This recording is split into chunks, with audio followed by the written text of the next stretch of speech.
अपने इस चैनल के तवज्जुद से मेरी हमेशा ये कोशिश रही है कि हमारे माशरे में पाए जाने वाली ज़हनी और जिस्मानी बीमारियों के बारे में शऊर और अवेयरनेस को प्रमोट किया जाए ताकि लोग इन बीमारियों से अपने आप को बचा सकें। मगर आज मैं आपसे एक ऐसे अहम मौजू के बारे में बात करना चाहता हूं जो बेइंतहा जिस्मानी और ज़हनी बीमारियों का सबब है, लेकिन इसके बारे में हमारे माशरे में बात ज्यादा की नहीं जाती।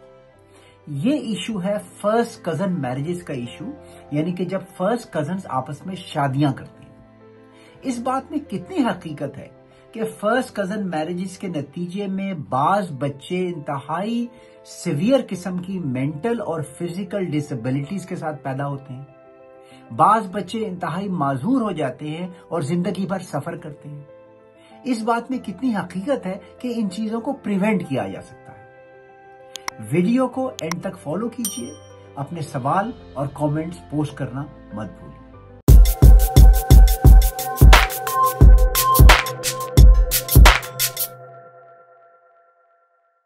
पहले थोड़ी सी इसकी साइंस को समझ लीजिए कि फर्स्ट कजन मैरिज में एक्चुअल प्रॉब्लम है क्या।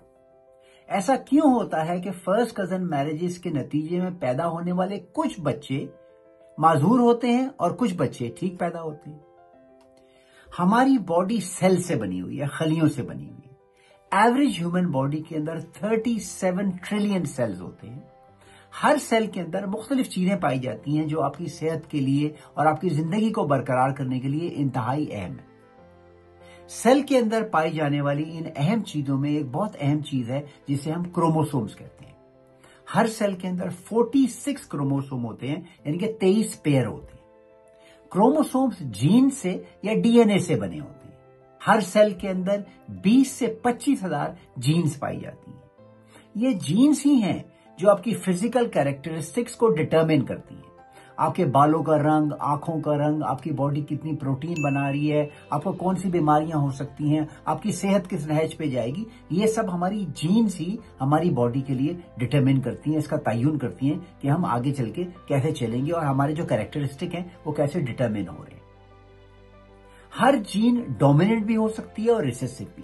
जीन के अंदर मुख्तलिफ चीजें होती हैं जिसे एलील्स कहते हैं, लेकिन मैं इसकी डिटेल्स में नहीं जाना चाहता। डोमिनेंट का मतलब ये है कि अगर उस जीन के अंदर एक कैरेक्टर है जो कि डोमिनेंट है तो आपका जिस्म भी वैसे ही बनेगा। मिसाल के तौर पे आंखों के रंग की अगर बात की जाए, आपके पास 2 जीन्स हैं आंखों के रंग की, ब्राउन और ब्लू। अगर आपकी ब्राउन जीन डोमिनेंट है तो ब्लू जीन को, ब्लू एलील को सप्रेस कर देगी और आपकी आंखों का रंग ब्राउन हो जाएगा। वो लोग जिनकी आंखों का रंग ब्लू होता है उनके अंदर दोनों रिसेसिव जीन्स पाई जाती हैं ब्लू आंखों के लिए, यानी कि उनके अंदर ब्राउन डोमिनेंट जीन नहीं होती है। तो इसी तरह से आपकी बॉडी के सारे कैरेक्टरिस्टिक्स का तयन होता है कि कौन सी जीन डोमिनेंट है जो रिसेसिव जीन के ऊपर छा जाती है और वो कैरेक्टर आपके जिस्म का हिस्सा बन जाता है, जैसे कि मैंने मिसाल दी आंखों का रंग। अब अगर ये कॉन्सेप्ट क्लियर हो गया है तो इस बात को समझिए कि आपके अंदर जो टोटल क्रोमोसोम्स होते हैं, सिवाय कुछ सेल्स के जैसे रिप्रोडक्टिव सेल्स होते हैं या रेड ब्लड सेल्स होते हैं, वो थोड़ा डिफरेंट सिचुएशन है, लेकिन बाकी तमाम सेल्स के अंदर जैसा कि मैंने पहले बताया जो क्रोमोसोम्स होते हैं 46 क्रोमोसोम्स, वो आधे आपके मदर से आते हैं और आधे आपके फादर से। यानी टोटल जो आपकी जीन्स हैं वो आधी जो है एक पेरेंट से और बाकी आधी दूसरे पेरेंट से आई होती है। तो जो बच्चे होते हैं सगे बहन भाई, वो 50% जीन्स को आपस में शेयर करते हैं। यानी कि आपकी बहन और आपका भाई जो है, सगा बहन और सगा भाई, उसके अंदर 50% जीन्स जो हैं वो आप ही की तरह से होंगी, आप ही की बिल्कुल तरीके की होंगी, क्योंकि पेरेंट आप दोनों के एक ही हैं। आपका जो फर्स्ट कजन है वो आपसे 12.5% जीन्स शेयर कर रहा है। 50% तो नहीं सगे बहन भाई की तरह, लेकिन 12.5% आपके फर्स्ट कजन में वही जीन्स हैं जो आपके अंदर हैं। क्यों? इसलिए कि आप ग्रैंड पेरेंट्स को शेयर कर रहे हैं। फर्स्ट कजन का मतलब क्या है? चचा का बेटा, ताया का बेटा, फूफी का बेटा या बेटी, इसी तरह खाला या मामू का बेटा और बेटी, ये फर्स्ट कजन है। चूंकि आपके ग्रैंड पेरेंट्स एक ही हैं, जाहिर है फर्स्ट का नाम इसलिए बने ना कि आपके जो ग्रैंड पेरेंट्स हैं, दादा दादी, नाना और नानी, वो एक ही हैं, तो आप फर्स्ट कजन बन गए। तो आप 12.5% जीन्स शेयर कर रहे हैं अपने फर्स्ट कजन के साथ। अब यहां से प्रॉब्लम स्टार्ट होती है। प्रॉब्लम यह है कि अगर आप अपने फर्स्ट कजन के साथ 12.5% जीन्स शेयर कर रहे हैं, इतना तो नहीं है जितना आप अपने सगे बहन भाई से शेयर कर रहे हैं, लेकिन फिर भी बहुत बड़ा जेनेटिक पूल आप अपने फर्स्ट कजन से शेयर कर रहे हैं। अगर आपके फर्स्ट कजन के अंदर एक रिसेसिव ट्रेट है किसी बीमारी का, कोई बीमारी है जिसका रिसेसिव जीन आपके फर्स्ट कजन के अंदर पाई जाती है, तो 12% चांस है कि आपके अंदर भी वो रिसेसिव जीन होगी। अब जब आपने अपने कजन से, फर्स्ट कजन से शादी कर ली, तो 12% उसके अंदर, 12% आपके अंदर रिसेसिव जीन दो मिल जाएंगी, तो डेफिनेटली इस बात का चांस है कि आपके जो बच्चे होंगे उनमें 25% इस बात का चांस है कि उसके अंदर वो बीमारी चली जाएगी। यानी कि अगर आपके 4 बच्चे होते हैं फर्स्ट कजन मैरिज के नतीजे में, तो उसमें से एक बच्चे को वो बीमारी लगेगी। अब ये बीमारियां क्या हैं मैं आगे चल के बात करूंगा, लेकिन पहले इन नंबर्स को समझने की कोशिश कीजिए। इन नंबर्स को देखने का दूसरा तरीका यह भी है कि अगर आप फर्स्ट कजन नहीं भी हैं, रिलेटेड नहीं भी हैं, तो 2% चांस होता है कि आपके बच्चों के अंदर जेनेटिक बीमारियां होंगी जो पेरेंट्स से आई होती। ये इंटरनेशनल फिगर है, चाहे आप फर्स्ट कजन हैं या नहीं है। लेकिन अगर आप फर्स्ट कजन हैं तो ये 2% जो है डबल होके 6 से 10% हो जाता है। इस बात का चांस होता है कि आपके बच्चों के अंदर जेनेटिक बीमारियां होंगी अगर आप फर्स्ट कजन। और अगर आपकी मुस्तकिल नस्लें आपस में शादियां करती चली आ रही हैं, मतलब आपकी 7-8 पीढ़ियों ने आपस में फर्स्ट कजन्स में शादी हुई है, तो ये चांस बढ़ता चला जाता है। तो होप कि ये थोड़े फिगर्स आपको समझ में आए होंगे। लेकिन जनरली ये कहा जाता है कि अगर आप फर्स्ट कजन हैं तो 1 in 4 चांस है कि चूंकि 2 रिसेसिव जीन्स आपस में मिल जाएंगी, एक कजन से आ रही है, दूसरी कजन से आ रही है, चांस ही नहीं है उस बच्चे के पास कि वो सेहतमंद पैदा हो। इस स्टेज पे एक बहुत अहम जो कमेंट या सवाल आता है कि डॉक्टर साहब हमने तो अपने फर्स्ट कजन में शादी की हुई है, हमारे खानदान में तो बेइंतहा फर्स्ट कजन से शादी की हुई है, लेकिन हमें तो कोई बीमारियां नहीं होती। जो मैंने आपको स्टैटिस्टिक्स बताए हैं ये ग्लोबल स्टैटिस्टिक्स है। ये ऐसी ही बात है इस तरीके से कहना कि मैं तो सारी उम्र सिगरेट पीता रहा, मुझे तो कोई लंग कैंसर नहीं हुआ। एक हवाले से एक छोटी सी पॉपुलेशन के सेगमेंट को लेके आप एक ग्लोबल स्टैटिस्टिक्स नहीं बना सकते। अगर आप कोई ग्लोबल आपको फैक्ट्स और फिगर देखने हैं तो आपको बड़ी स्टडीज को देखना पड़ेगा, ना कि एक जोड़े को या एक खानदान को। दूसरी बात यह कि जरूरी नहीं है कि अगर एक फर्स्ट कजन मैरिजेस के 4 बच्चे हैं तो उसमें से एक बच्चा जो है गारंटीड माजूर होगा या उसके साथ प्रॉब्लम्स होगी। हो सकता है 4 बच्चे नॉर्मल हो, या हो सकता है कि 4 में से 2 या 3 एबनॉर्मल पैदा हो जाए। ये कुछ जेनेटिक सीक्वेंसिंग है और ये जो है डिटेल डिस्कशन है कि एलील्स आपस में कैसे शिफ्ट होती हैं। लेकिन ये जो मैंने आपको फिगर्स बताए ये एक जनरल स्टैटिस्टिक्स है, बाकी तमाम बीमारियों की तरह। इसका ये मतलब नहीं कि ये गारंटीड ही ऐसा होगा, लेकिन ये बहुत बड़ा रिस्क है और आप अपने बच्चों के बिहाफ पे, अपनी फैमिली के बिहाफ पे ये रिस्क क्यों लेना चाहेंगे, ये एक बहुत बड़ा अहम सवाल है। फर्स्ट कजन मैरिजेस से किस तरीके की बीमारियां या किस तरह की माजूरी जो है वो पैदा हो सकती है। जो मोस्ट इंपॉर्टेंट चीज है उसे कंजेनाइटल बर्थ डिफेक्ट कहा जाता है, यानी कि ऐसी बीमारियां जो प्रेगनेंसी में ही शुरू हो जाती हैं और जब बच्चा पैदा होता है तो बीमारियां उसको लगी होती हैं। मिसाल के तौर पे हार्ट का स्ट्रक्चर ठीक नहीं होता, दिल की जो दीवार है उसमें सुराख पाए जाते हैं।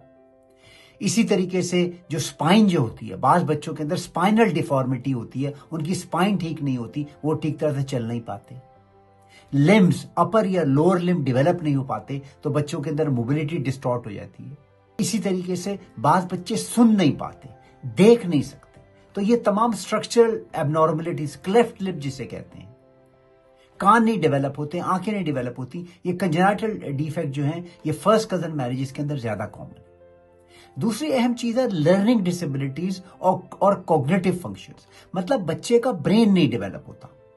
जो समझने की, अंडरस्टैंडिंग की, कॉम्प्रीहेंशन की जो सारी फैकल्टीज हैं जिससे आप चीजों को सीखते हैं, दुनिया को समझते हैं, अकल जिसे कहा जाता है हमारे माशरे में कि अकलमंद नहीं है या इसको समझ नहीं आ रही बात की या सीख नहीं पा रहा, ये डिसऑर्डर भी फर्स्ट कजन मैरिजेस के अंदर कॉमन है।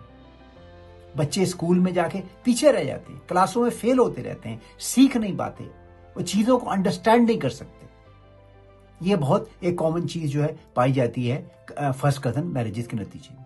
तीसरी अहम चीज है इन्फेंट मोर्टेलिटी रेट। जो फर्स्ट कजन मैरिजेस के नतीजे में जो बच्चे पैदा होते हैं उसमें से अक्सर जो हैं वो जो है वो पैदाइश के फौरन बाद उसको उनकी डेथ हो जाती है, यानी कि इन्फेंट मोर्टेलिटी रेट हाई है।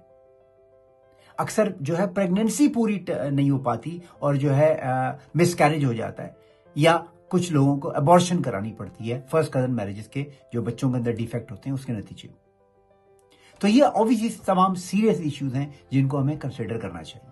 और ये सिर्फ कुछ बड़ी चीदा ब्रॉड कैटेगरीज हैं जो मैंने आपको बताई। इसके अलावा बेइंतहा बीमारियां हैं जिनसे ये बच्चे सफर कर सकते हैं। उसमें से कुछ कॉमन हैं जैसे बीटा थैलेसीमिया और सिकल सेल एनीमिया।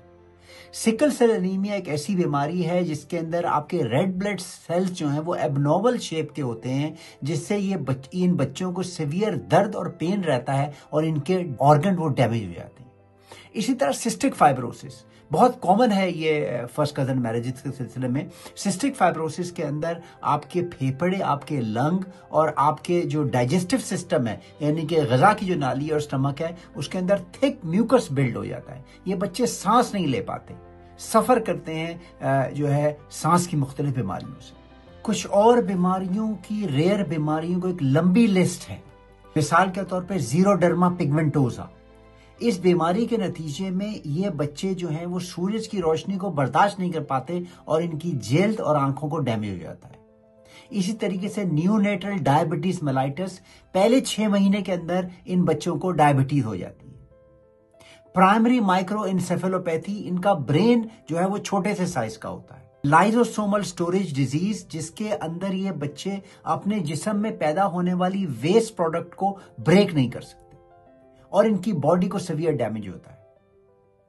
पॉइंट यह है कि फर्स्ट कजन मैरिजेस के नतीजे में होने वाले बच्चे सीवियर डिसेबिलिटीज और बीमारियों का शिकार हो सकते हैं। फर्स्ट कजन मैरिजेस की मेन वजूहात क्या हैं? 2 अहम चीजें जो फौरी तौर पे जहन में आती हैं वो रिलीजियस और कल्चरल हैं।